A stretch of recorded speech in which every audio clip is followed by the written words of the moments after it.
ఇటీవల కురుస్తున్న భారీ వర్షాల నేపథ్యంలో సిర్గాపూర్ మండల పరిధిలోని నల్లవాగు ప్రాజెక్టును నారాయణఖేడ్ ఎమ్మెల్యే డాక్టర్ సంజీవరెడ్డి ఆదివారం పరిశీలించారు.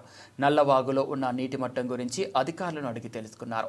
వర్షాలు కొనసాగుతున్నందున అధికారులు అప్రమత్తంగా ఉండాలని ఆయన సూచించారు. ఈ కార్యక్రమంలో ఇరిగేషన్ అధికారులు, కాంగ్రెస్ నాయకులు పాల్గొన్నారు. అలాగే సంగారెడ్డి జిల్లాలోని నల్లవాగు మధ్య తరహా ప్రాజెక్టు అభివృద్ధికి చర్యలు తీసుకోవాలని ఎమ్మెల్యే ఉన్నతాధికారులను కోరారు. అనంతరం స్థానిక రైతులతో కలిసి ప్రధాన కాలువ తూము స్థితిగతులను ఆయన పరిశీలించారు. ప్రాజెక్టు కట్టపై పెరిగిన పొదలు, కాలువలో నిండుకున్న పూడిక, చెత్తా చెదారాన్ని తొలగించాలని సంబంధిత ఇరిగేషన్ ఏఈ శ్రీవర్ధన్ రెడ్డికి ఆదేశించారు.